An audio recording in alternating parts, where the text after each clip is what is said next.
आजको यस भिडियोमा हामी कोइनबेस एकाउन्टलाई बनाउन सिक्नेछौँ। त्यसपछि यसमा हामीलाई भेरिफाई केवाइसी अनि ट्रान्जेक्सन गरेर यहाँबाट हेर्दैछौँ। तसर्थ हजुरलाई यो कोइनबेस एकाउन्ट एकदम आवश्यक छ भने भिडियोलाई हजुरले अन्तिमसम्म हेर्नु होला। हामीले यहाँबाट स्टेप बाई स्टेप सम्पूर्ण फलो गर्दै एकाउन्ट बनाउनेछौँ र हामीले यहाँबाट ट्रान्जेक्सन पनि गरेर हेर्नेछौँ। त्यसको लागि हजुरले सिम्पली प्ले स्टोरबाट कोइनबेस भनेर डाउनलोड गर्न सक्नुहुन्छ। कोइनबेसलाई डाउनलोड गर्नुहोस्। डाउनलोड गरिसकेपछि एकचोटि ओपन गर्नुभयो भने यो खालको एउटा इन्टरफेसमा आउनुहुन्छ। यसमा आइसकेपछि हजुरले सिम्पली के गर्नु त गेट स्टार्टेडमा सिम्पली क्लिक गर्नुपर्ने हुन्छ। गेट स्टार्टेडमा क्लिक गर्नुहोस्। गेट स्टार्टेडमा क्लिक भइसकेपछि तपाईँले यहाँ यस्तो खालको एउटा इन्टरफेस देख्नुहुन्छ।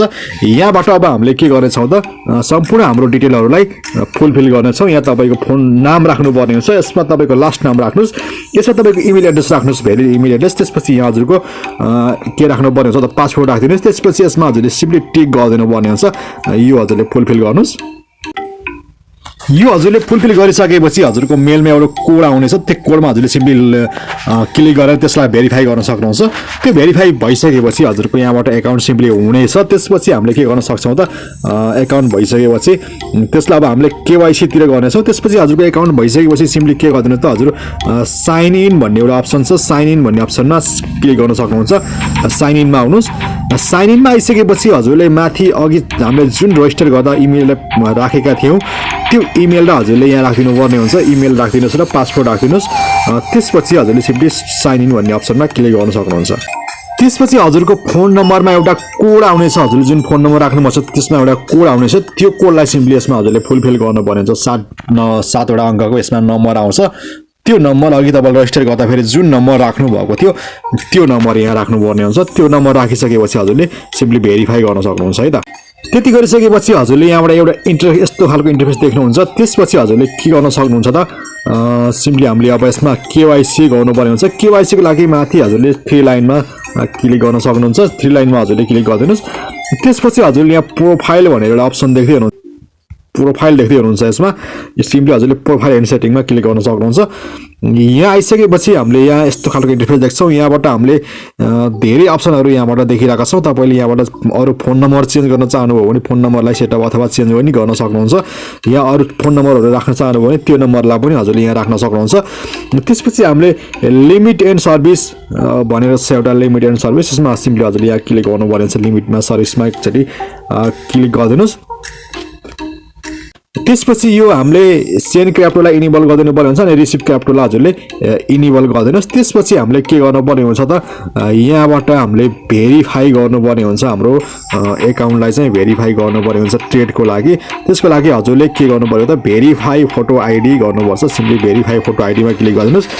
त्यसपछि फेरि पनि यहाँ फेरि भेरिफाई फोटो आइडी भनेर छ। यसमा सिम्पली फेरि यहाँ क्लिक गरिदिन सक्नुहुन्छ। यहाँ क्लिक गरिसकेपछि अब फेरि हजुरले कन्टिन्यू गरिदिन सक्नुहुन्छ। कन्टिन्यू गरिसकेपछि हजुरको के छ एउटा हजुरसँग कुन छ त्यो हजुरले यहाँबाट फुलफिल गर्न सक्नुहुन्छ। आइडी छ भने आइडी गर्न सक्नुभयो। तपाईँसँग पासपोर्ट नै छ भने पासपोर्ट पनि गर्न सक्नुभयो। ड्राइभिङ लाइसेन्स छ भने ड्राइभिङ लाइसेन्स गर्न सक्नुभयो। मसँग अहिले आइडी छ। यो आइडीबाट बनाउँछु मैले। तपाईँसँग जुन सजिलो लाग्छ त्यो हजुरले गर्न सक्नुहुन्छ। त्यसपछि सिम्पली यसलाई एलाउ गरिदिन सक्नुहुन्छ। त्यसपछि हजुरको यहाँबाट तपाईँको आइडीको फोटोहरू यहाँबाट खिच्नुपर्ने हुन्छ। त्यो आइडीको फोटोहरू सिम्पली खिचेर यहाँबाट दिनुभयो भने यहाँ भेरिफाई हुन्छ। भेरिफाई भइसकेपछि हामीले यहाँबाट ट्रेडहरू सजिलैसँग गर्न सक्छौँ। ल अब यसमा हामीले विथड्रहरू कसरी लिने, यसमा डिपोजिट कसरी गर्ने भनेर हामी यसमा हेरौँ।